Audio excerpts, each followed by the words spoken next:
Good morning, everyone. Good morning, everyone. I gotta have some call and response here. Get some energy in this room as it is a wonderful, wonderful Friday morning. My name is Congresswoman Karen Bass. I'm the ranking member on the Africa Subcommittee, and I want to welcome everyone here this morning. I want to welcome you to today's African Braintrust. Many of you were here last year, and those of you that we met along the way participated in telling us what you wanted to see this year in this year's Brain Trust. You told us in the form of a survey, and we're asking you to do a survey again this year, and hopefully everybody has a copy of the survey, and maybe before you leave today, we would like to collect that, because everything we do, we want it to be designed by the people who are the most affected and the most interested and involved in issues related to Africa. This year is the 50th anniversary of the African Union. 50 years of Africa's fight for independence, fight against colonialism, and fight against apartheid. We'll be honored later on in the program to hear from the leader of the African Union, but we thought it would be good to begin the day by examining history. It's always important to examine where you have been to have clarity about where you want to go in the future. After we hear from the leader of the African Union, we will be honored to hear from two presidents today, the president of Somalia and the president of Burkina Faso, and what steps and policies they are implementing for a bold vision of a peaceful, prosperous Africa. After the presidents, we're going to connect directly with the continent. Thanks to our sponsor, Microsoft Skype, we will speak to the leaders on the continent in Kenya and South Africa, who are business leaders. They're examples of the Africa we know, but now we have to make sure that our country catches up with the rest of the world. We have to work to catch the U.S. up to the rest of the world in terms of how we view the continent of Africa. Unfortunately, in our country, we know that we are too caught up in the past. Africa as a continent of problems, wars, famines, corruption. The rest of the world is clear. Africa is a continent on the rise, a continent of opportunity. After we connect with leaders in Kenya and South Africa, we'll conclude the day by looking at African American and African diaspora. How do we become leaders in business with the continent? We will hear from business leaders who have already been successful. Over the last year, we have held many activities, policy breakfasts, looking at the relationship between the U.S. and Africa, and preparing for agreements, trade agreements between the U.S. and the nations of Africa called AGOA, the African Growth and Opportunity Act, which expires in 2015. We're actually working to do something unique for Congress. We actually want to do it early. We don't want to wait until 2015. We want to try to make an example different from what's going on now. We might wait until the last minute before the government runs out of money to figure out what we do. But when it comes to Africa and when it comes to trade and our relationship with the continent, we don't want to wait until the end. We are beginning to work and organize to have it expanded and extended before 2015. So once again, we want to hear from you. We've passed everyone a survey. Does everybody have surveys? And everybody have a copy of today's program so you will know exactly what is going to happen throughout the day. And I want to thank you for joining us in another year of celebrating Africa's rise. To begin our panel today, I am very honored to bring up a person who is a mentor to me, a beloved leader in Los Angeles and throughout our country, and I have had the great honor of following her in Congress. Anyone that knows Congresswoman Diane Watson, when she raises that finger and tells you what it is that she wants you to do, you be quiet and follow exactly what she says. And a few years ago, she told me that she was going to quote-unquote retire, because we're never going to really let her sit down and rest, but she told me that I needed to come to Congress. And so as I said, I was quiet, I listened to her, I followed, and I am so fortunate that she continues to be active and continues to be a mentor and a leader to me. Congresswoman Diane Watson.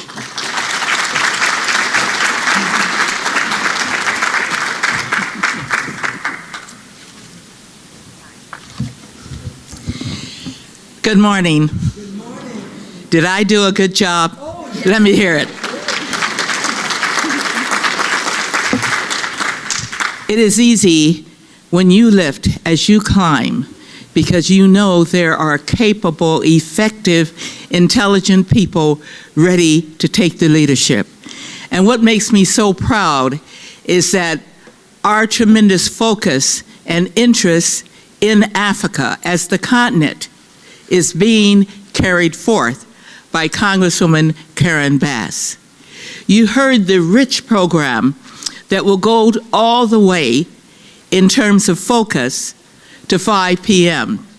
You cannot treat the continent, and the continent has 54 nations, 22,000 tribes, speaking 17,000 languages, and all of them do not speak Swahili. They have their own languages, not derivatives, their own languages. So it takes focus, because many of the countries beyond the western side of the continent are emerging. And we're recognizing the ability and capability and the skills that are existing to bring the whole continent into the mainstream of global economy. And so you're going to hear all about the nations, and I'm so pleased, Karen, that a representative of, now I should know, Burkina Faso is here, because that's one of the countries we really want to see emerge and get into the mainstream. So you're going to hear from the leadership today, well selected, well chosen for their knowledge and their vision. And so as we continue to put the focus on a continent that has every single natural resource that this globe will need on into the future. So I want you not only to watch and listen, but participate. And I just want to thank my Congresswoman for putting the focus on the emerging nations of Africa that will pull the rest and include the entire continent. Thank you for your leadership.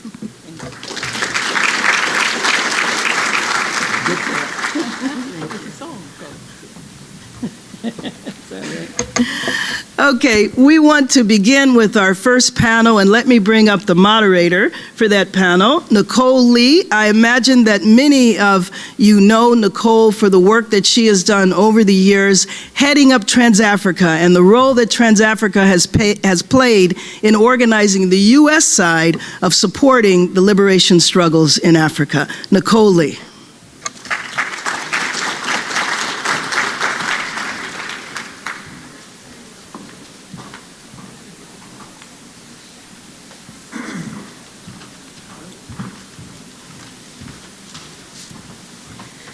Good morning, everyone. Good morning. Oh, you know, often when I go and I speak and I say good morning to people, especially before 10 a.m., they do not give a rousing good morning like you all. And I appreciate the fact that you all are here for the first panel. It's fantastic, but I think you all know what I know. The Africa Braintrust on the Friday morning of CBC is the place to be. As Representative Bass said, my name is Nicole Lee, and I'm the current president of Trans-Africa, and it is a privilege to be the moderator for the first panel today, looking back at 50 years of African independence. We have a very distinguished panel with us today, represented by an academic, an activist, a policy analyst, and former U.S. ambassador and career diplomat. But I know we also have a very distinguished audience here with us today, and so I want to take this opportunity to ask those who are members of the Diplomatic Corps to please rise and stand so everyone can recognize you.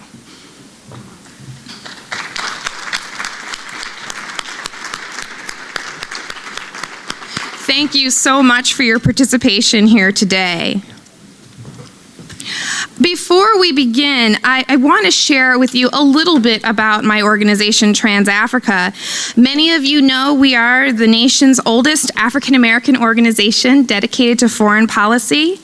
And on behalf of our board of directors, I want to thank you so much for letting us participate all these years in the Brain Trust.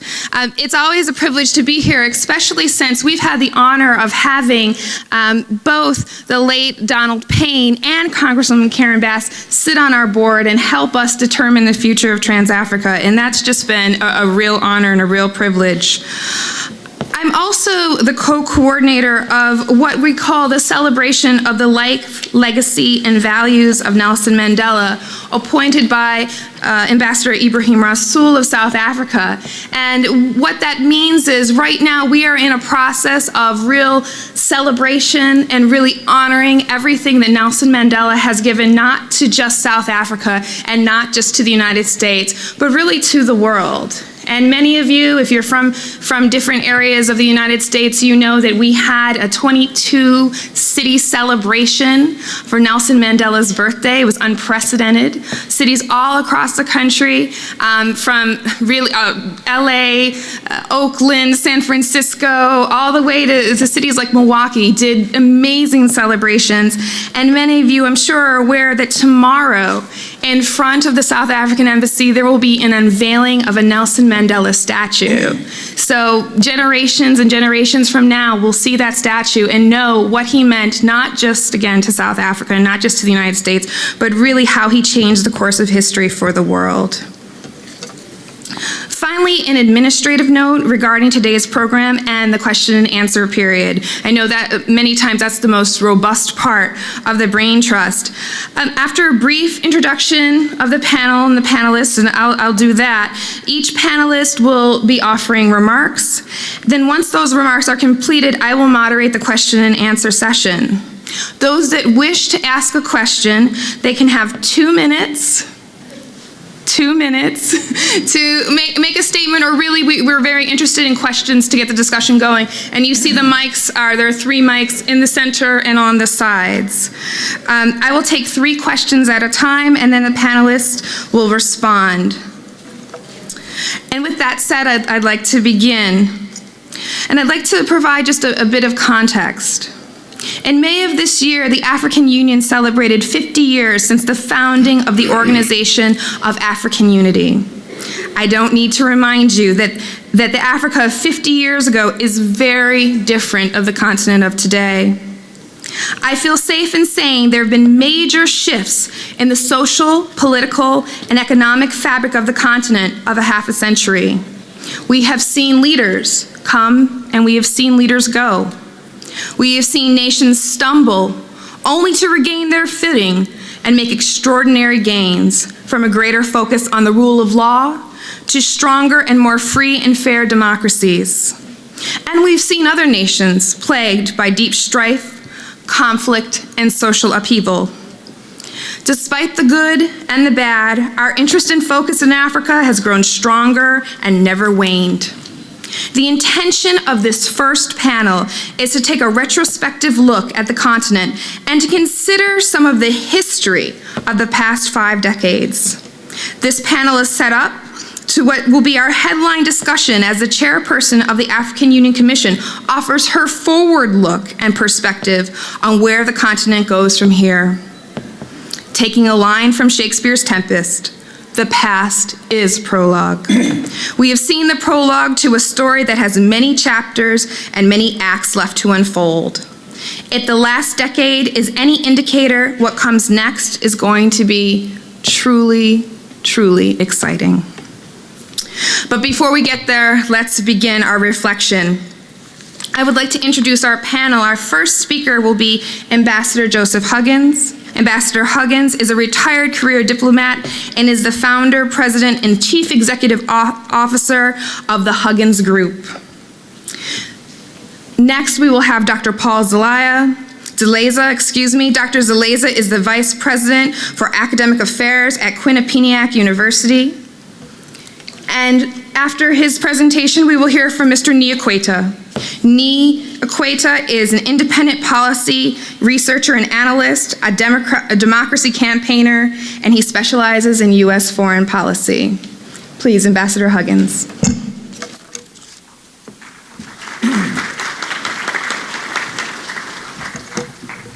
Thank you. First, I would like to say good morning to everyone. Good morning. All right. And I would also like to thank Representative Karen Bass for inviting me to participate in this morning's panel discussion. You know, in order for me to address the issue of how U.S.-Africa policy has evolved over the years in response to an increasingly independent African continent, that title in itself is a mouthful.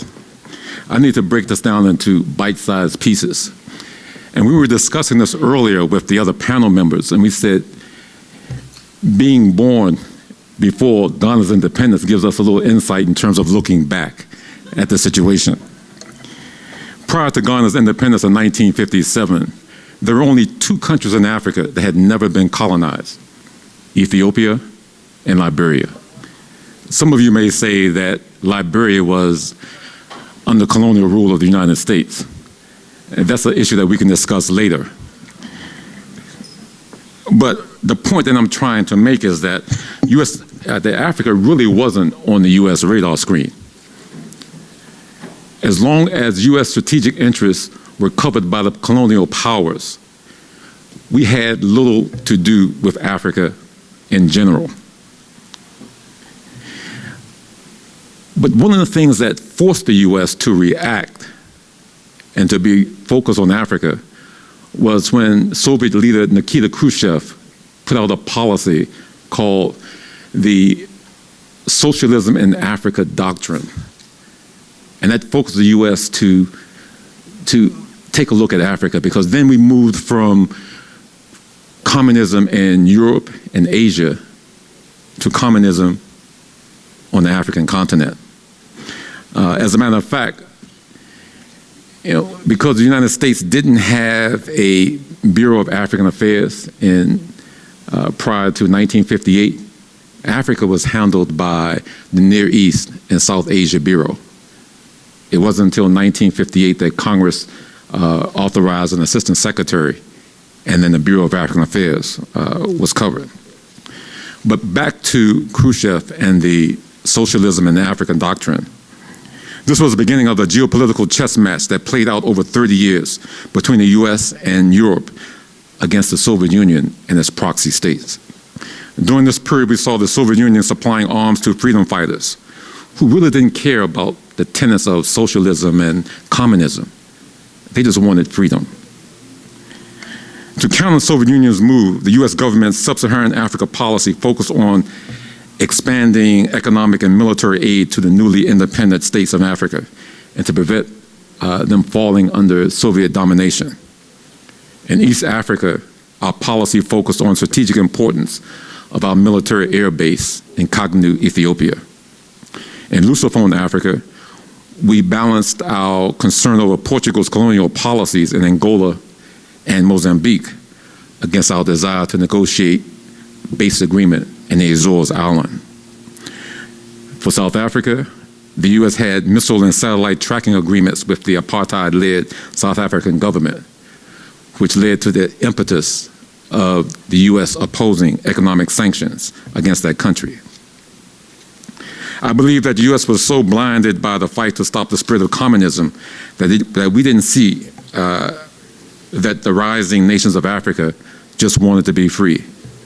Now, this chess match played out across the continent, whether it was the Congo, Zimbabwe, Namibia, South Africa, Mozambique, but there was an African Spring that was happening during that period. Unfortunately, the U.S. government was too blind to see this change. And during this period, the countries of Africa were just pieces on a chessboard. For those of you who know how to play chess, we moved pieces around, trying to capture the king. Now, while stopping the spread of communism was the primary reason for the U.S. policy at that time, this deadly game was also played for the continent's abundance of raw material and mineral wealth.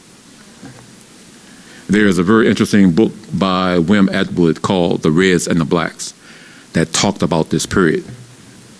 And in the book, Atwood says that after Sékou Touré said that he didn't want to be a part of the French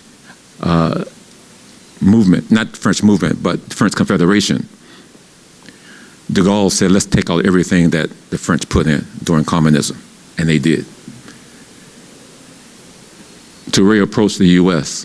for assistance, and Kennedy, not wanting to be on the wrong side of de Gaulle because he was trying to negotiate on NATO, turned them down. It was at that point that Sékou Touré turned to the Soviet Union. Let's move now to the 1970s and the early 1990s. Shows that Africa's economic forecast plummeted as a result of conflict, misrule, bad judgment, and poor decisions by its leaders. And because of the situation on the ground, U.S. Africa policy was focused on conflict resolution and foreign aid. Recognizing the continent's economic potential in the late 1990s, President Clinton, using AGOA as the vehicle, began to focus on promoting democracy and good governance, human rights, respect for the rule of law, and economic development. But what we see is that under President George W. Bush, we saw a greater emphasis on promoting two-way trade with the creation of the trade hubs. We also began working with African central bank governors and helping the countries qualify for sovereign credit ratings. But one thing that when you talk to African leaders, they say the most important thing that George Bush did was PEPFAR. Because you know that with health, you can have an unhealthy population in the job force. So with PEPFAR, TB and malaria prevention programs, this helped a lot in terms of Africa development. And finally, the Millennium Challenge account was created to help build infrastructure and other projects deemed necessary by qualifying countries. The governments of Africa have taken advantage of these programs to the point that Africa is booming economically. 6 out of the 10 fastest growing countries in the world are in Africa. And if you are a business, or if you are in business or an investor, you go where the growth markets and the opportunities are. The growth markets and the opportunities are in Africa. I believe that U.S. policy will continue to focus on promoting U.S. investment and job creation because it is in the U.S. strategic interest that we have a strong and economically viable Africa. Thank you very much.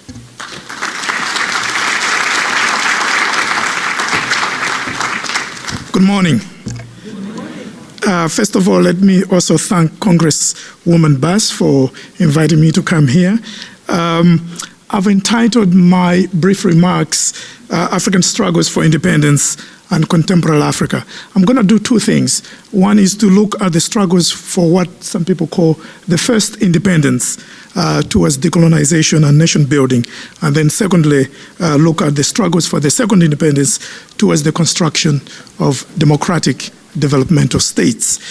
In terms of the first part of my brief remarks, it is certainly the case that contemporary Africa is largely a product of struggles for independence and their complex, changing, and contradictory intersections with colonialism, imperialism, and globalization. In looking at this first part of my presentation, I just want to underscore a few things. What were the objectives of African nationalism? Secondly, the diversity of African struggles for independence. And thirdly, the global dimensions of African struggles for independence. In terms of the objectives, African nationalism really had 5 humanistic and historic agendas. The first was decolonization. Second, nation building. Third, development. Fourth, democracy. Finally, regional integration. In terms of the diversity, it is clear that African struggles for independence varied enormously across the continent. In terms of the periodization of these struggles, there were struggles against colonization itself, what some historians call primary resistance, in the late 19th century and early 20th century. Then there were struggles for colonial reform in the interwar period that a lot of historians characterize as part of elite nationalism. And then finally, there were struggles for independence and what historians call the period of mass nationalism. With regards to the variations in the development of nationalist movements across Africa, there are a number of reasons why they were different. One, it depended on the way the colony was acquired and administered, the traditions of resistance in each colony, the presence or absence of European settlers, the social composition of the nationalist movement, as well as, of course, the nature and ideologies of the leadership that obviously differed among the colonies. In terms of the trajectories of independence, the story really begins in 1922 with the restoration of the monarchy and limited internal self-government in Egypt, and ended in 1994 with the demise of apartheid in South Africa.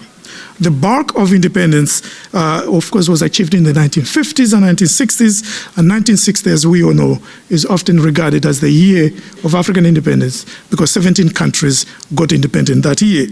The trajectory was from the north of the continent, beginning with Libya in 1951, to the west, Ghana, 1957, to the east, Tanzania, 1961, and to southern Africa, Zambia and Malawi in 1964, and the rest of the region in the 1980s and 1990s in the case of South Africa.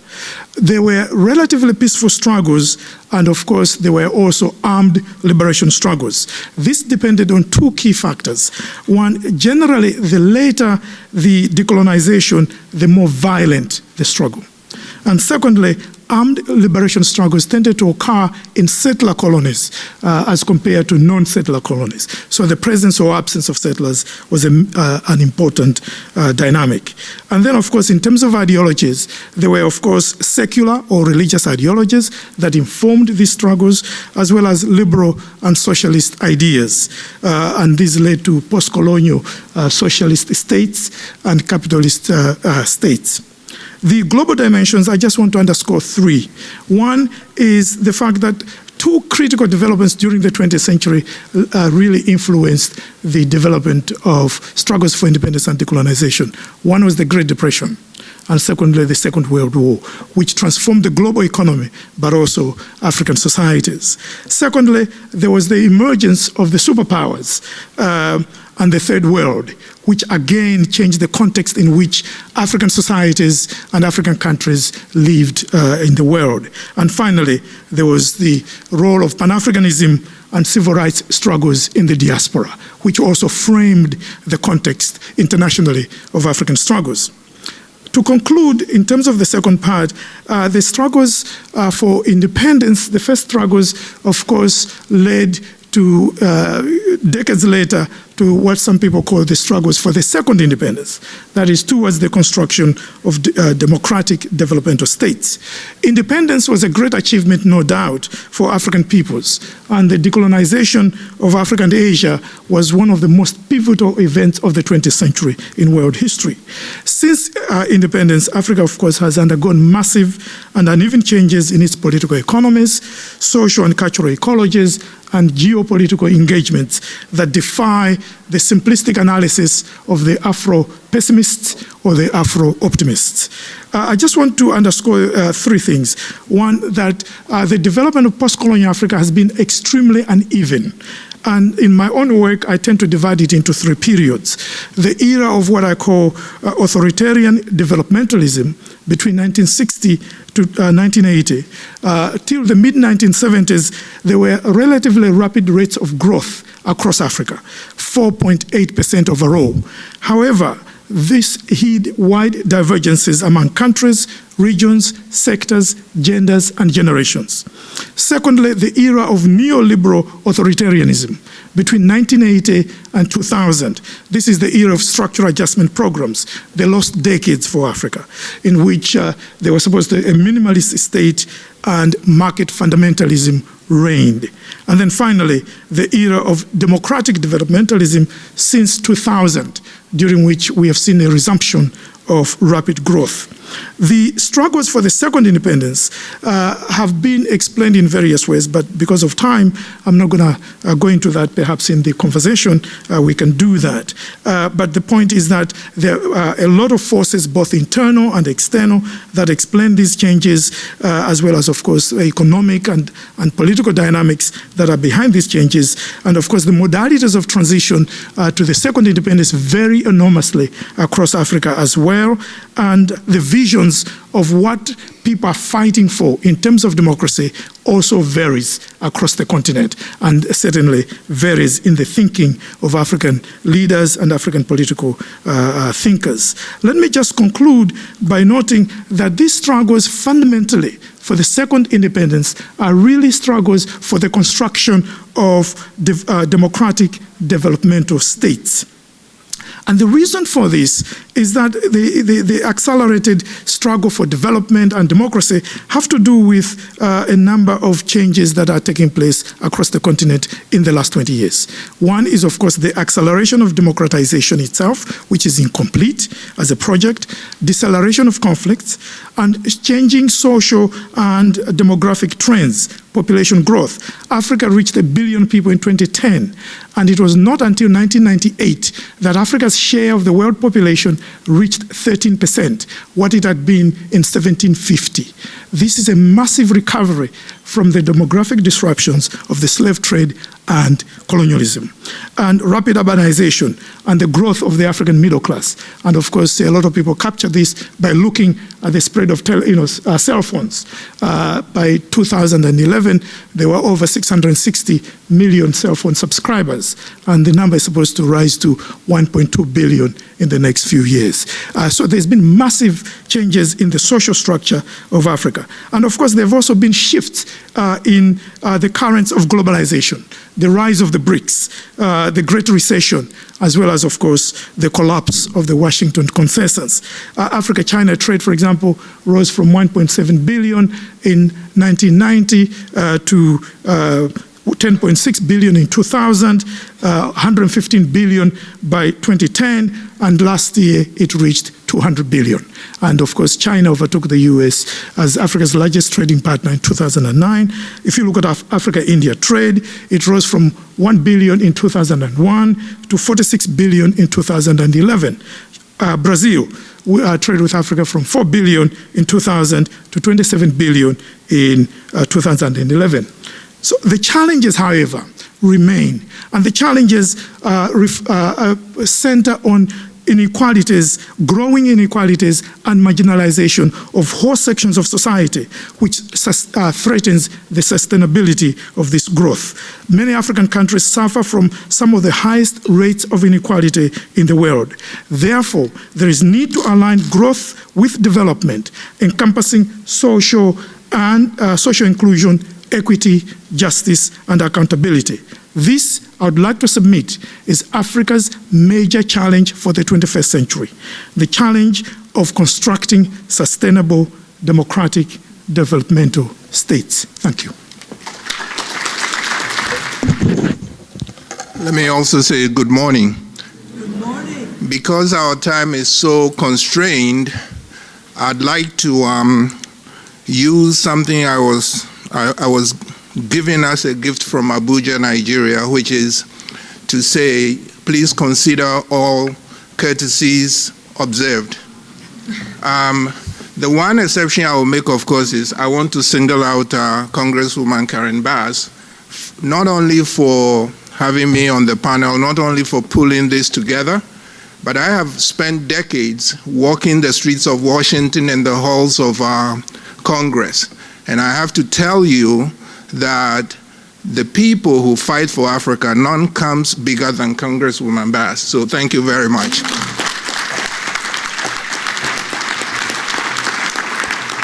Now, my assignment, as I interpreted it, is actually to reflect on Africa's 50 years of independence and maybe even the history before that, but channel it to looking at the next 50 years. What progress should Africa make in the next 50 years? Now, of course, I'm one person, so it is my wish list. If if any of us were to be here in 2063, 50 years from now, what should we see? In my opinion, we should, there are four areas of progress I would like to see. But let me also say that, immediately following this, Her Excellency, Dr. Dlamini Zuma, is going to be, of course, giving the keynote, and she has a program at the AU that she calls Agenda 2063. So it's well laid out there. But if you look at it, you will see that there is a big difference between what she has laid out and the few thoughts I want to share here. And the difference is very simple. She is a respected stateswoman who has a continental organization to run. I am an activist who just jumps on issues that grab my interest. So what are the four areas where I think Africa should make progress? First is something that I know my friend Nicole will grab here. I'm calling it human security. I would like the continent to make huge strides in human security. But I define human security a little bit differently. It's actually a grab bag of all the things that I think we should deal with. One, of course, is conventional security. In other words, we should have enough security to protect African lives and black lives. We should find ways to deal with conflict on the continent. Now, I consider myself a progressive, but I sometimes disagree with progressives who imply that the issue of terrorism is not real in Africa. I think it is. Terrorists have killed Africans and are killing Africans, so it's something that we need to wake up to and deal with. So it's not just our internal wars, we also have to find ways to deal with terrorism. But of course, human security, the emphasis is on the material well-being of Africans. So I am adding that, and one segment of it, of course, is poverty. We need to tackle poverty, but we must do it with clear thinking. One of the things I don't agree with is when I hear people say we will eliminate poverty. The United States has had a war on poverty. It's the richest country in the world. It's been independent for more than 200 years, and it has not eliminated poverty. So please, let's not insult poor Africans by making promises we can't keep.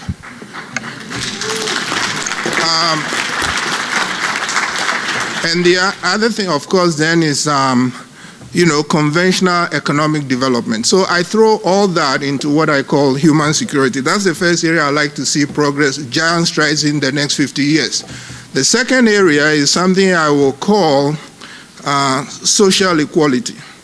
And I simply mean that I think it is important for Africa to wage a war on prejudice, on discrimination, and on injustice against groups of Africans, and particularly three come to mind. One is the fourth line of religion. I don't think any African should be mistreated because he has, quote, the wrong religion. I think we need to fix that. The other is ethnicity. Ethnicity is a peculiar problem that I hope Africa makes progress and gets a handle on it. Some of the African heroes like Nkrumah and Sekou Touré actually believe that ethnic divisions in Africa were colonially invented. And there is a lot of truth to that, to divide the continent. And they thought, therefore, that with independence, it will disappear. It has not disappeared. It is something we need to work on. And the third area, the third divide that I would like us to work on, of course, the most important is gender. Simply put, Africa, we must treat our women much, much better. We must have gender equality. The third basket where I would like to see progress is something that I'm calling psychocultural self-confidence. I've been to a few countries around the world. I'm sure most people here have been to more countries than I have. But everywhere you go, if you look quickly, you will see that there is prejudice against Africans and people of African descent. The tragedy is that that is also in Africa itself. So we have to insist that Africans are as equal to anybody, but it has to start in our own minds. We must believe ourselves to be equal, and we must act accordingly. So that is where, and of course, I'm adding culture to it.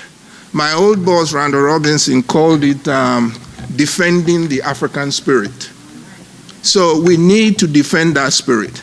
The fourth area and final area that I would like to see huge progress, and actually that is the most important. When Nicole introduced me, she said I am a democracy activist.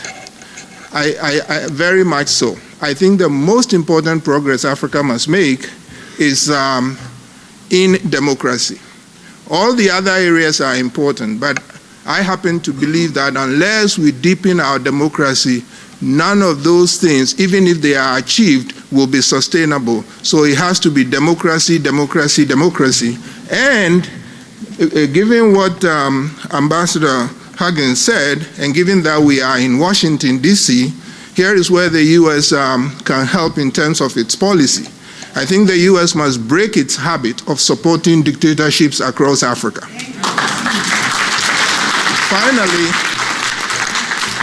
Finally, the few lessons looking at African history, what lessons can we learn to make this 50-year progress?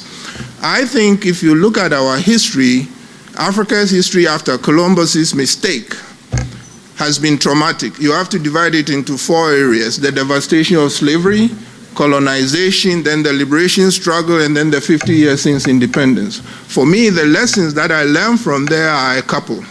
Number one, we have to be united. We have to be each other's keeper, because Africa lost its independence because of divisions. I also think that we have to keep up with what is happening in the world.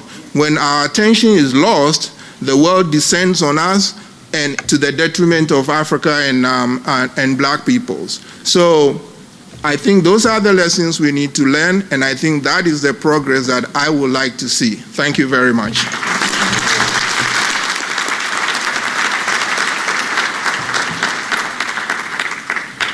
If we can give just another rousing round of applause for our panelists. Thank you so much. I know that there must be many, many questions, but I'd like to take a moment to acknowledge 2 people that are in the room with us today. As many of you, I was introduced to the Africa Braintrust through the leadership of Congressman Donald Payne, who was just a freedom fighter, a negotiator, a mediator for the continent of Africa, and really for people of African descent around the world. Many people know that Trans-Africa began working more in the diaspora and in Latin America, and he was definitely a part of that calculus and was such a visionary, and we all still very much miss him. And I want to recognize that Donald Payne Jr. has joined us. Could you please stand and be recognized? As well. And I want to thank you so much for everything that you've begun to do in the Congress, and we really look forward to working with you on all issues related to your work. And I also want to recognize his brother, William. Many of us know him as Bill Payne, is also with us today.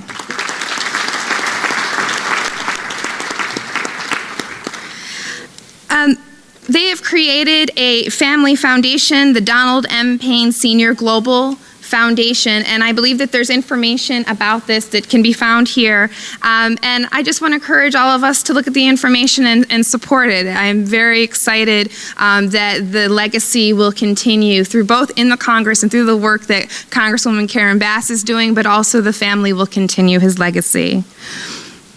I want to encourage people, if you have questions, comments, of course, maximum of 2 minutes, if you could begin to line up at the microphones.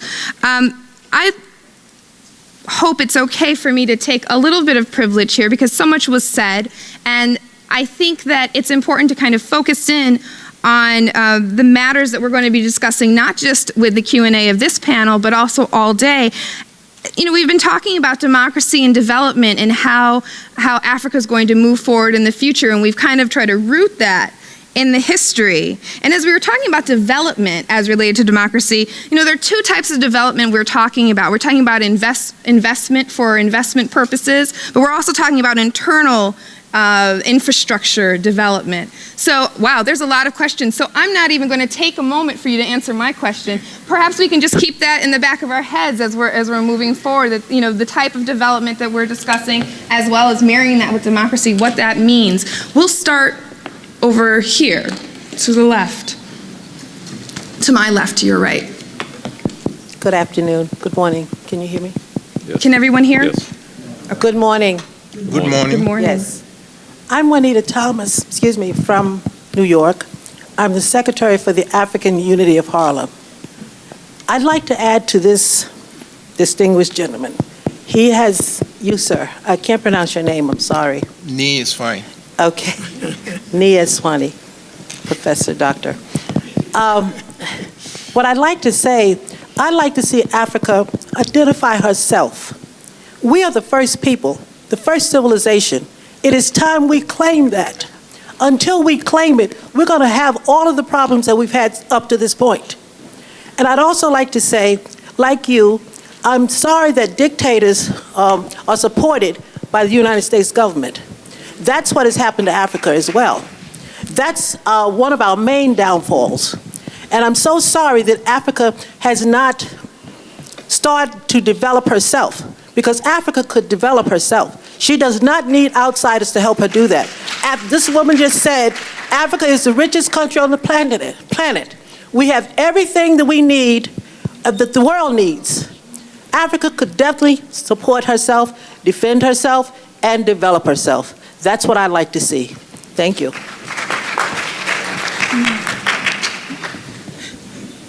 Okay. So,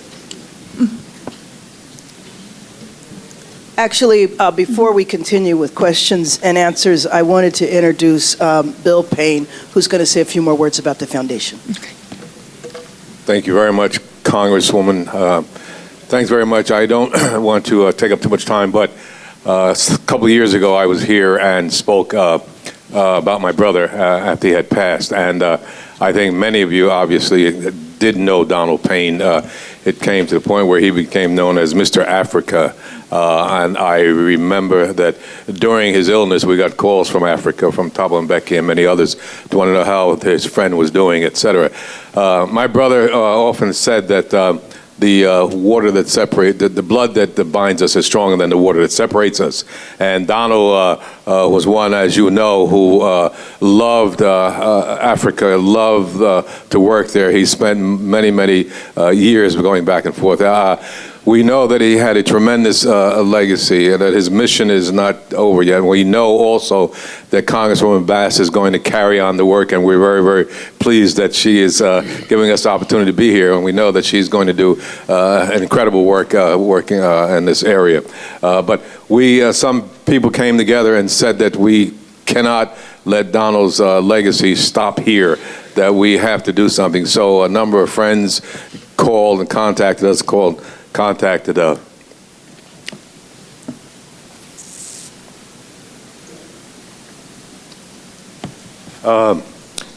Donald Jr. and the rest of us, and said that they would like to be able to continue to work. So we have come together and we've incorporated a group. It's called Donald M. Payne Sr. Global Foundation.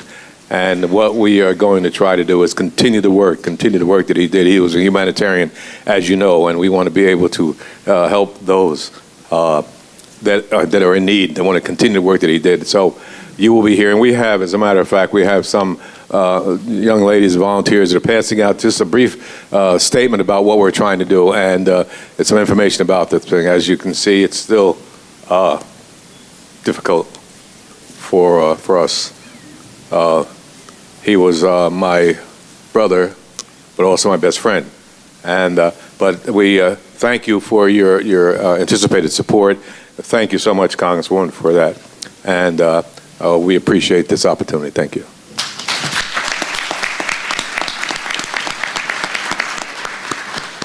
We'll take the question here. Hi, good morning. Let me first of all start by commending Congresswoman Karen Bass for her initiatives and the support that she keeps on giving to Africa.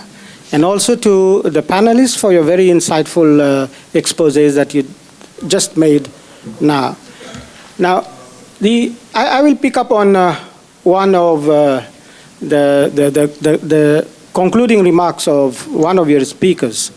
The sustained African development, democratic development, is very important, but at the same time, it is not only thing that can sustain the economic growth of Africa. The organizations of regular, free and fair elections, respect for human rights, no doubt, these are the mantras of the 21st century and we can't go out of it. But then, in addition to that, for a sustained economic development for Africa, we need massive investment in infrastructure development, taking from roads, road transport, rail transport, seaport, airports. Development of power, and this goes into the direction of the President's policy, Power Africa. And the third one, which is more important, is all the massive support that we can give for trade and investment.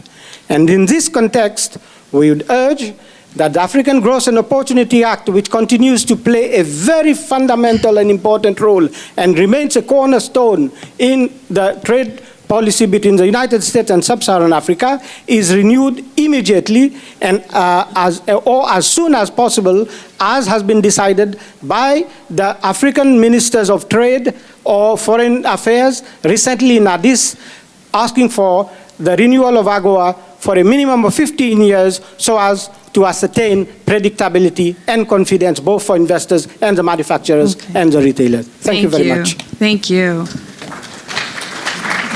Thank you. My name is... Oh, I think I need to turn back over to the panel and let them handle some of the questions that have been asked. I'll wait.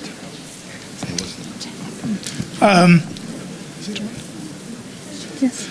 If I can address the last person, you're absolutely right that the democracy and development, the point that I think a lot of us make, and he was making the same point, is that these are not separate things. If you have development if you have economic growth, which in my view is not development, economic growth without democracy, it's unsustainable. And you cannot sustain healthy democracies without economic growth. So the two actually are inseparable.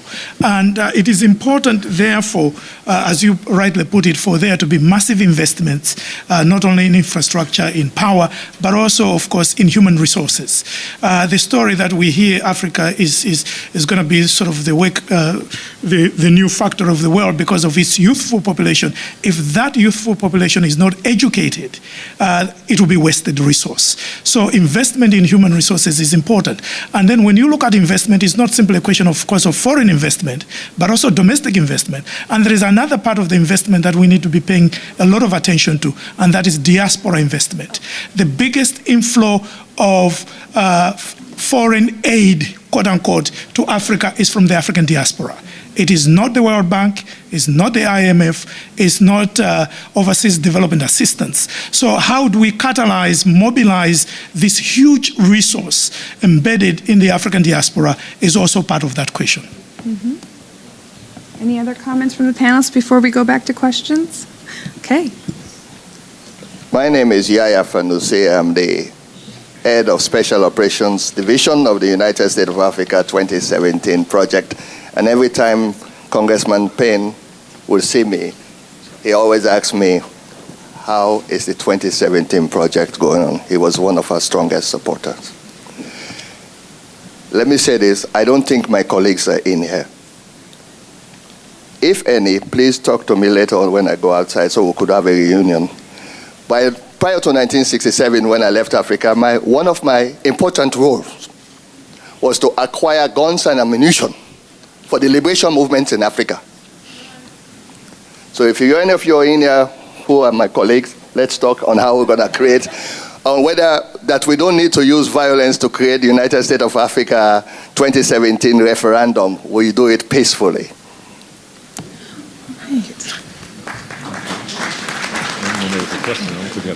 Hi, good morning. My name is Terrell Graham. I'm currently a student at Yale School of Public Health. Two of the... Can you Speak up just a little bit? Sure. Two of the panelists made two comments. Ambassador Huggins spoke about PEPFAR and its role in Africa. And Mr. Akete talked about supporting despotic governments. And last year, I spent the year studying at the University of Copenhagen, Center for African Studies, and I was fortunate enough to interact with some Swazi human rights activists. And because of my public health background, I asked one of them in particular about, having aspirations of trying to work on policy and how could PEPFAR and other U.S. foreign aid vehicles work to better support them and their work.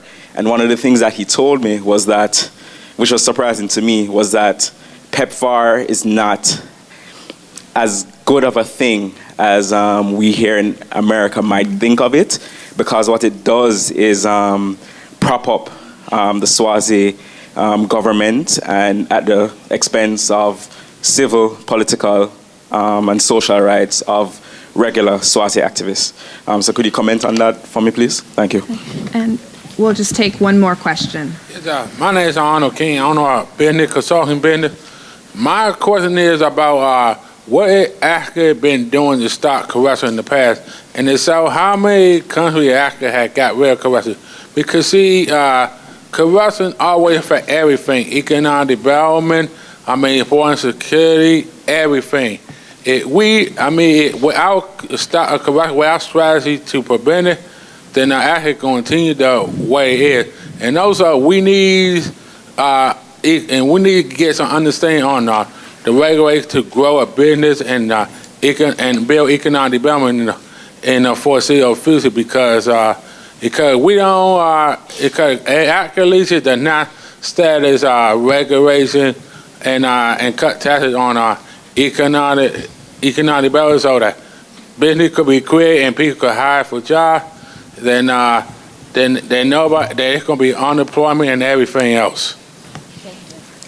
It's interesting that two of our questions really are focusing in on issues of democracy, issues of corruption, and also U.S. involvement. So as we look forward, what is the sort of policy we want to see from the United States as it relates to African governments in terms of these matters of corruption?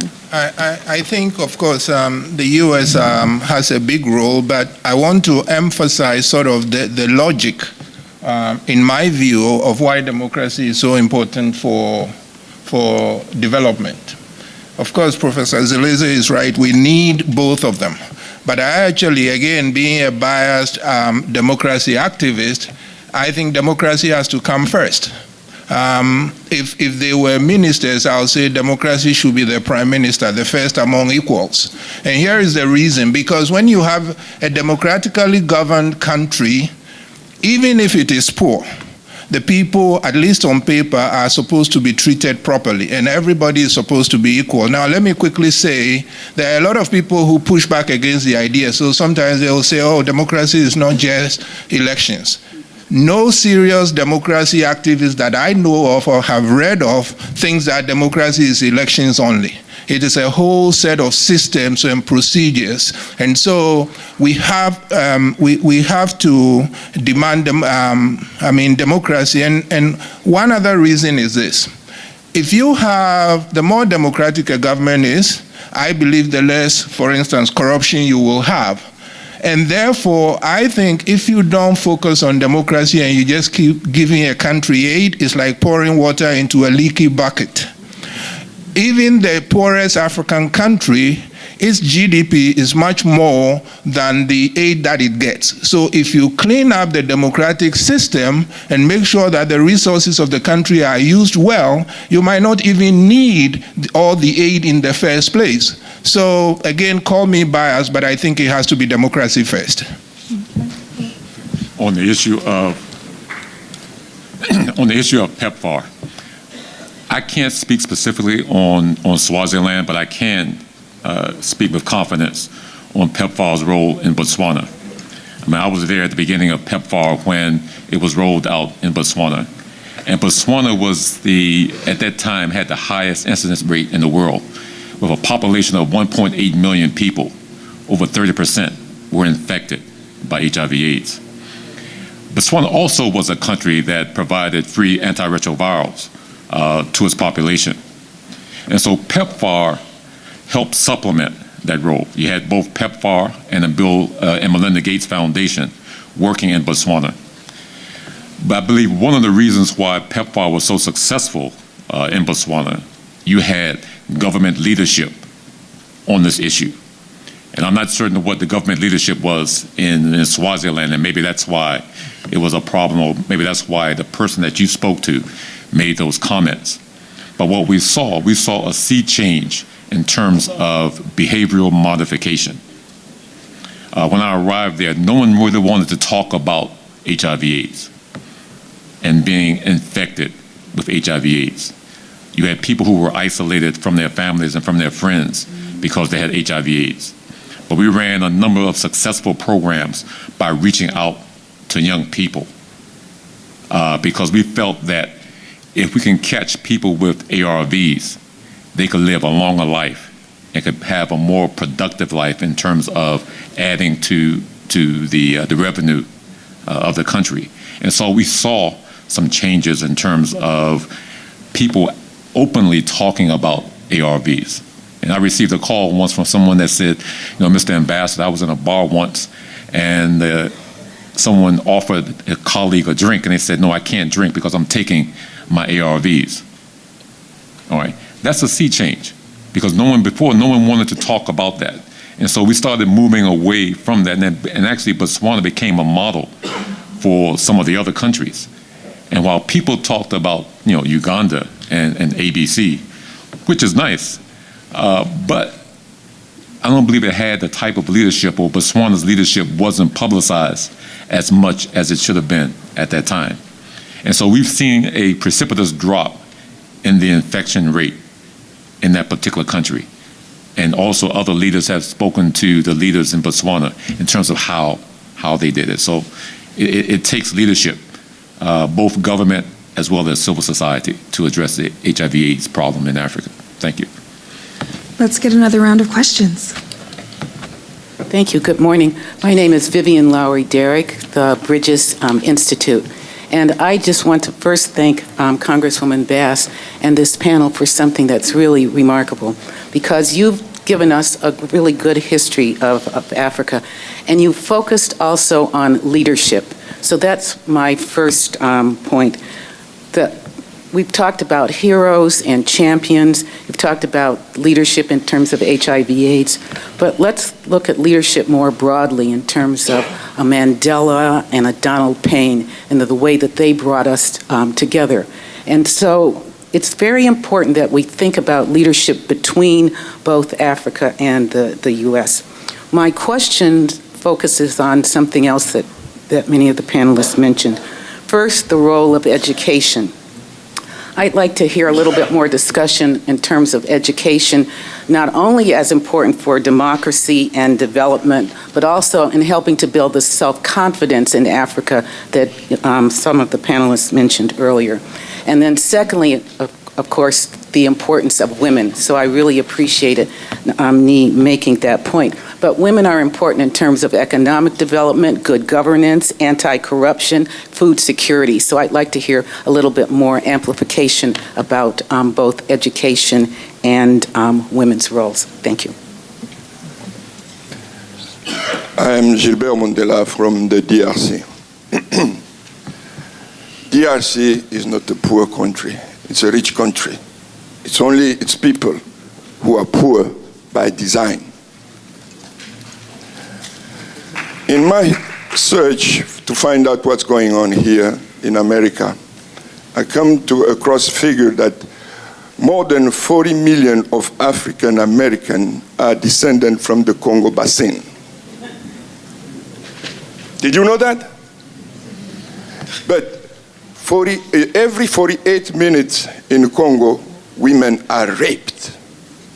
And there is so much silence from the African American community that I'm wondering if really there is a sense of dignity that you're giving yourself in looking at women being raped in the Congo and you remaining silent. This is one statement I wanted to make for African Americans to stand up and challenge what is going on in Congo right now. Thank you. Congo, this is my question. You have 30 seconds for the question. How do we reconcile the African unity dream of the Kwame Nkrumah with what Kagame is doing right now in my country? So we can have unity of Africa, because even the African Union has not been able to solve the problem. America has not been able to solve the problem, does not want to solve the problem, but is arming Kagame to continue to rape women and children in my country. Thank you. Got it. Good morning. Paul Miller, Catholic Relief Services. Thank you, Congresswoman Bass. Another great event. I was riveted to my seat last year, and it turns out to be also just as exciting. Taking on the question that was just asked, and my namesake, Dr. Paul Zaleza, you said that development, authoritarian developmentism was 1960 to 1980, but it seems it's back again. And I think that's the discussion that Nee brought up about democracy and dictatorship.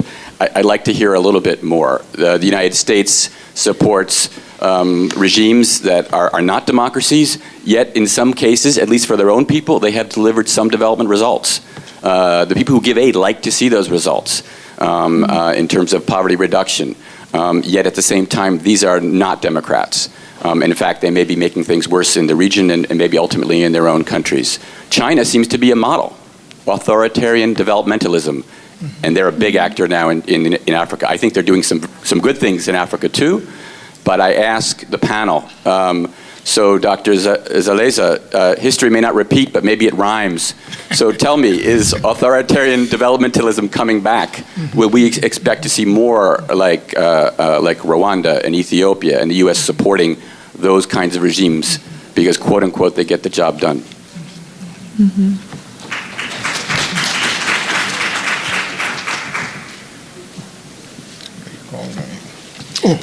Before we get started, the people who are in line right now, we're going to try to get to your question, but we're going to I think we're just going to be able to take those that are currently in line. So we'll start with the panel, and please keep that in mind as you're asking your question. Let's go down to 90-second questions. Very quickly, response to the last person. These models of development, of course, shift, but they don't necessarily replace completely what was there before.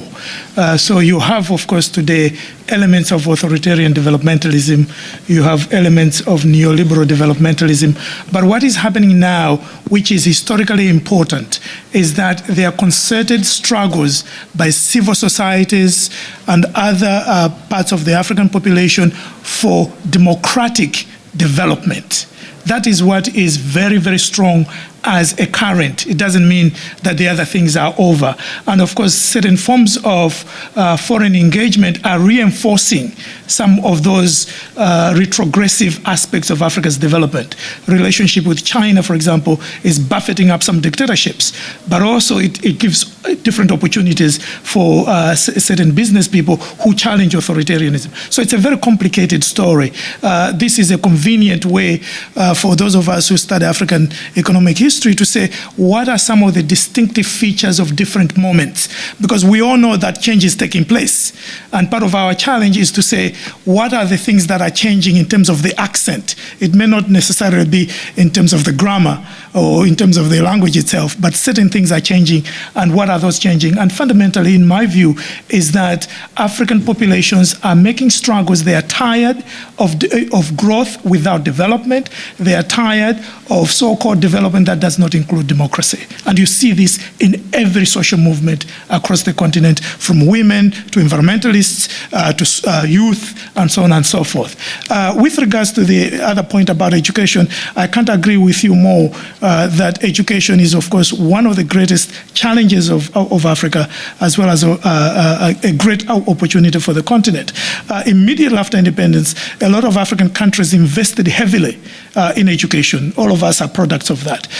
Just to give you an example, Nigeria at independence had 2,000 university students. Today, they're literally millions. That's a great achievement. The growth of the middle class is because of Africa's investment in education, primary, secondary, and higher. However, having said that, during the era of structural adjustment, the 2 lost decades, a lot of assaults were made against education, particularly higher education. The World Bank went around telling African governments to disinvest from higher education because some smart boys from Harvard and MIT told them that the rates of return on education are higher for primary, are not higher, and therefore stop investing in higher education. There was a conference in 1986 with the World Bank with African vice chancellors, and they were taught to do that. And the brain drain that you have seen from Africa, people like myself, over the last 3 decades were kicked out of that system because of some of those developments. So the challenge for Africa is to continue investing in all levels of education. Certainly higher education is critical. And in order to do that, it's important for us not to be listening to these gospels that emanate every 5 years that are faddish about Africa's development. Let's get a quick round in. Yeah, I'll make it really short. Well, my name is Luca Poanga, professor at Regis University and the host of Energy Africa Conference. My question is, since we are looking at the back so we can pretty much ascertain where we are at the moment, what kind of Africa do you envision and how do you expect us to go there? The reason for that question is, well, if you don't know where you're going, you would never know whether you've reached the destination or not. So we have to have some kind of a target. I would like the panel to address that. Yes, thank you. My name is Ikawe Babunting. I am a professor in political science, sociology, and African studies. But most importantly, I'm a Pan-Africanist. And I would like the panel to address and consider, and if you can comment on the need for or the possibilities of having economic democracy in Africa, and for that matter, even for African peoples here in the United States. And secondly, I would like to ask you, would you support a call? I'm also a member of the International Organizing Committee calling for an 8th Pan-African Congress. And I would like your comments on that, and would you support that call? Thank you very much. Good morning. My name is Novik. I'm from the Republic of Congo, close to DRC. I would like to know, first of all, because when you talked about traditional Africa, you said that in traditional Africa, Africans were fighting against independence. But finally, after independence, to my view, Africa has not changed at all. Because when I talk about my country, first of all, we still have a lot of problems. And according to the US, the study carried out by the US, my country has, shall I say, people in my country having said to eat every day with less than $1. But when I see the country, we have a lot of resources, we have a lot of things, and we still have a lot of problems economically, socially. So the impression I have right now is that Africa, or my country, is still being colonized in a different level. So I would like to know, how do you intend to improve the situation in my country, and what is the policy of Washington, D.C., basically for my country? This is your first question. And then... Oh, nope. We only have time for one question from each person. So we're going to go back to the panel, and I'm also going to ask the panelists to also be disciplined in their responses. if I might, and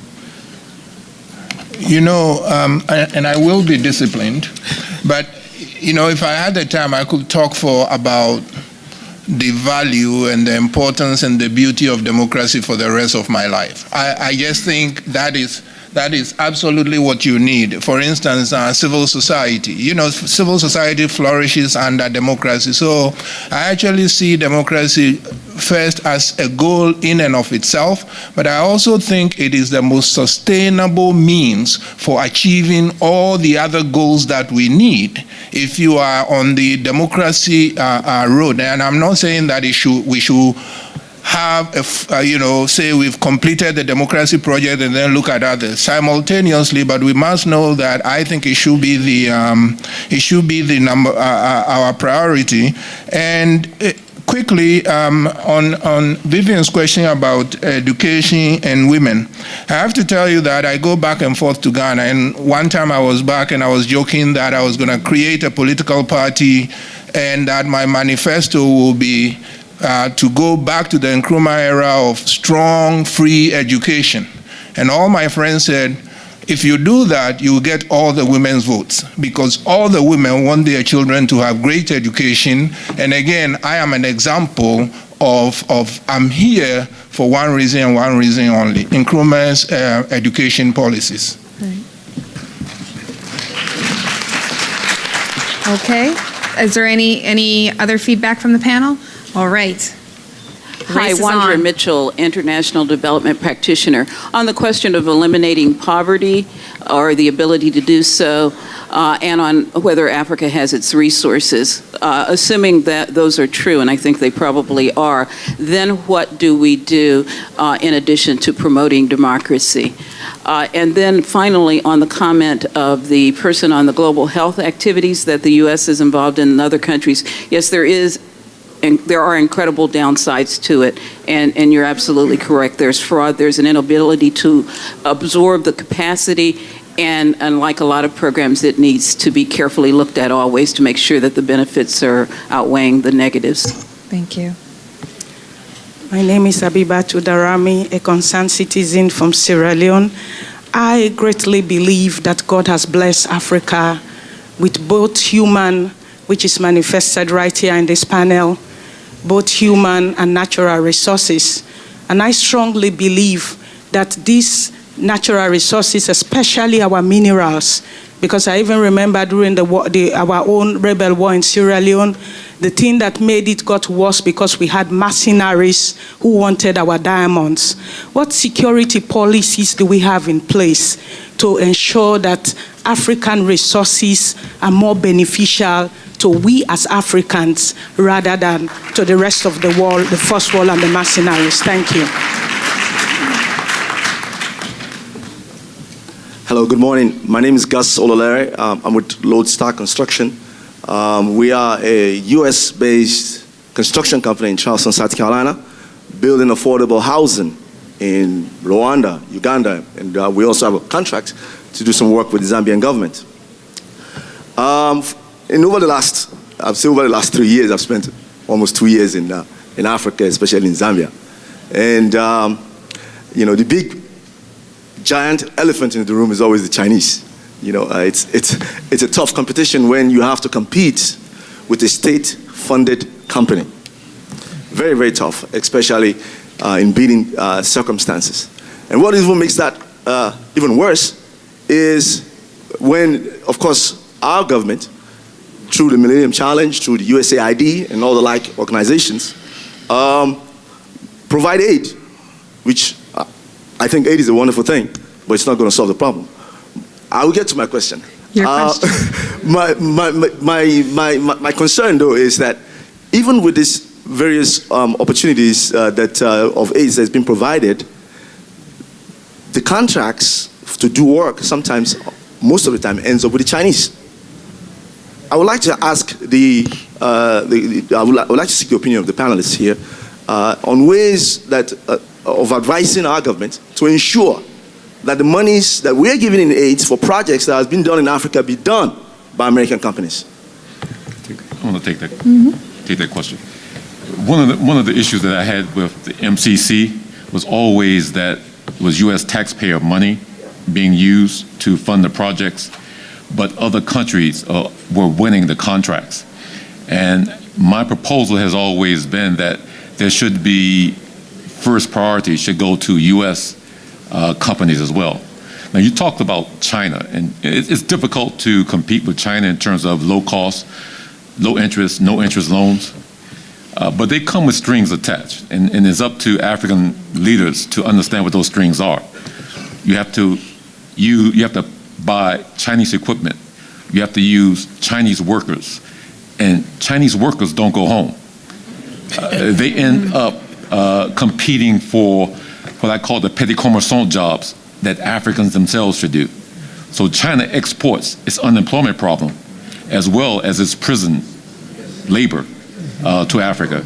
And one of the things I did in terms of talking to African presidents, I said, look, if you want to take Chinese money, you need to set down some conditions. All right? If there is, if you bring over a Chinese project manager, you have to use an African project manager. If you use someone on the technical side from China, bring someone on the indigenous side for that. But you also have to ensure that there is cross-training as well. And the most important thing that these African leaders need to lay down is that when the project is finished, your workers go home.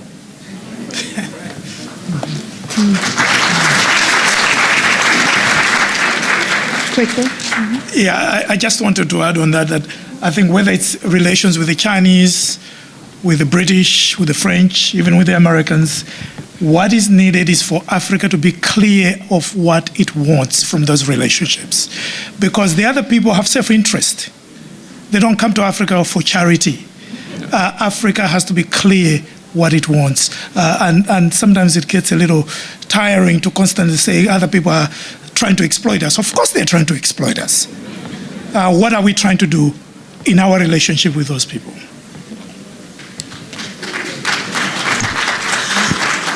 We have time for one more question from each line, and then we're going to go to closing comments.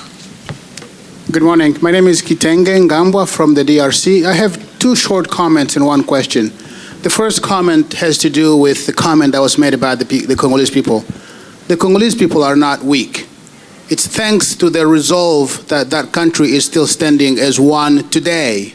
If it were not for the Congolese people, that country would have been carved out in small pieces already. The problem is with the political lack of leadership. All right? Right.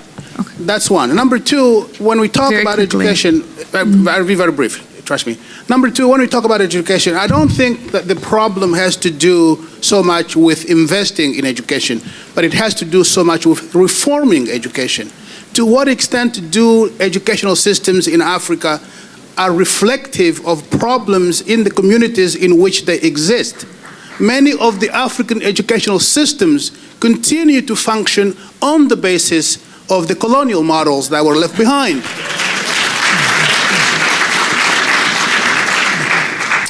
And now here's my question. 50 years later, what is the state of the African independence 50 years later? Thank you. Thank you. My name is Jessica Mushala. I'm with Shina Inc., originally from Tanzania. My address, my topic mainly is about gender. Mr. I think Nee, you touched a little bit about African men respecting or treating their women better. My question is there any policy which can address violence against women by women? Because until we address that, culturally it's going to be very, very difficult to be able to bring the changes which we need from the economic, even finance for that matter. Because women really contribute sometimes into promoting the so-called cultural, because it's our culture. It's our culture to have the widow rights. It's our culture to have, etc., etc. Things which are really, really negative. What, if any, policy do we have to address those issues to make sure our mothers and sisters are trained and understand it's not right to do so? You all worked out which one of you? Okay. Hi, my name is Yukanda Sawyer from Plan International. So my question is regarding public health and development. There is a global initiative project, and it's specific to Burkina Faso. And it says that by 2015, every Burkinabe will have mosquito nets to fight against malaria. However, I just don't see how that is an effective project. So if you can just give me some insight as to why mosquito nets over infrastructure or the treatment of sitting water is preferred. Thank you. And go ahead. You've been waiting a very long time. Okay, hold it. But very quickly. Okay, well, I won't be long. Okay. I'm Mr. Bito. My question is, I would like to start saying that someone said once that to solve the problem we're facing or the problem we created, we have to be at a different level of thinking to solve it. So my question is, do you think Africa at a level today to have a solution to its own problem? Because the feeling you have, you go everywhere, they talk about Africa. Africa need this, Africa need that. Come on, it's not baby. So do you think African first have at a level of solving their own problem? Because you cannot help somebody who cannot help himself.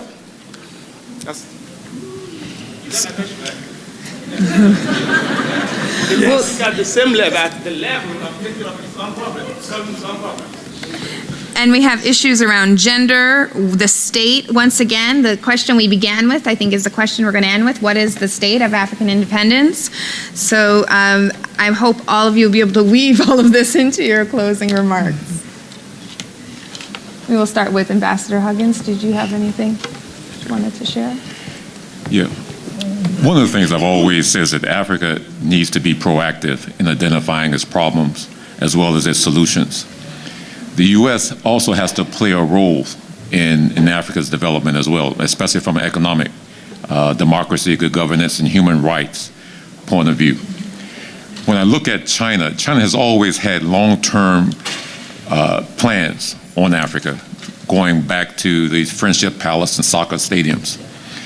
And when they started their triennial meeting with African heads of state in 2006, and over 48 African heads of state went to Beijing to talk about doing business with China. And I thought about that because the largest number of African presidents to ever meet with the US president was 5.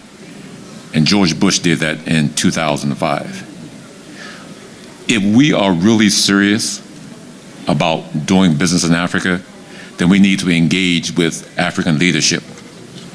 And I hope that President Obama, before he leaves office, will call a meeting of all African heads of state, not just New York, but bring them here to Washington to talk about Africa's development, trade and investment, human rights. That's my comment. Thank you. I will begin from where I started, that African nationalism had 5 objectives. And the challenge for all of us, those of us who study Africa systematically, is to examine what has been the development, the progress on those 5 goals. And it's clear that the achievement of these goals is incomplete, it is very uneven, and it's going to be a continuous process. It's important for us to avoid either the Afro-pessimist views, perspective in which everything out of Africa is bad news, because that's not true. But it's also important for us to avoid Afro-optimism, which says what is happening today is the beginning of heaven, because it's not true either. The challenge is to really see what is going on in that continent, which is extremely complicated. It is constantly changing, and there are a lot of contradictions. The opportunities that I see with Africa today are 3. One is that there's been a tremendous resurgence of what some people call associational life, of civil society, of struggles for empowerment, ranging from youth to women to professionals. The African landscape that is today in social terms, in terms of struggle, is very different from the one that was there when some of us left several decades ago.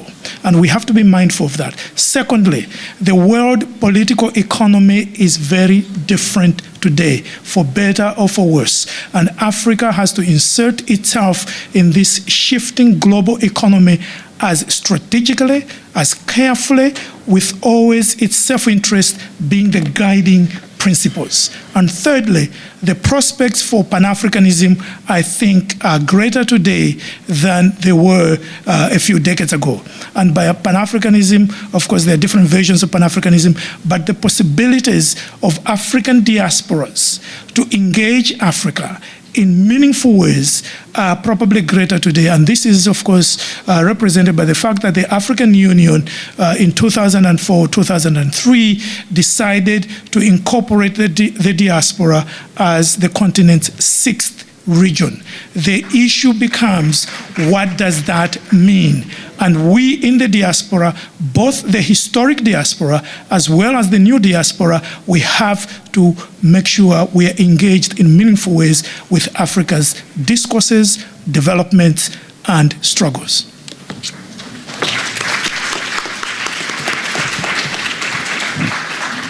And I want to close by again thanking the organizers. In a previous engagement, I used to organize conferences, and I can tell you, you have no idea if you haven't done it before how much work goes into it. And so I want to thank the organizers, especially my friend Eric Williams. And I want to quote two of Africa's giants. You know, Julius Nyerere said, where others have walked, we must run. So to the question that was asked about the next 50 years, I pointed out some areas where I want us to make progress. There isn't enough time to lay out a full blueprint, but I think we have to make ourselves the leaders in all kinds of processes. So we must run where others have walked. And the other thing is about democracy. Is Africa ready to solve its own problems? I'll say absolutely, because here is the thing. When you look at Africa, and given that we are sitting in the US, look at the US. It is a democracy, but it is not perfect. And the thing that I will say is democracy is not that democracies don't make mistakes. In fact, they make a lot of mistakes, but compared to other systems, they are able to correct their mistakes. And so I close with Kwame Nkrumah's adage when the colonialist told him, don't ask for independence because you are not ready, you will make mistakes. You may make mistakes. And he said, I guarantee you we will make mistakes, but those will be our mistakes, not yours.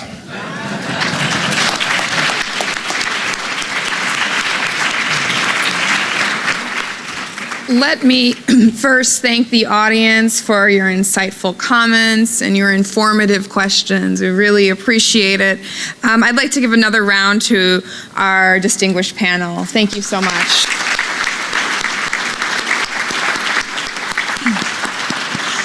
I hope it's okay that I'm so bold to say I think this was a great start to this year's Brain Trust, and I thank you all for being here.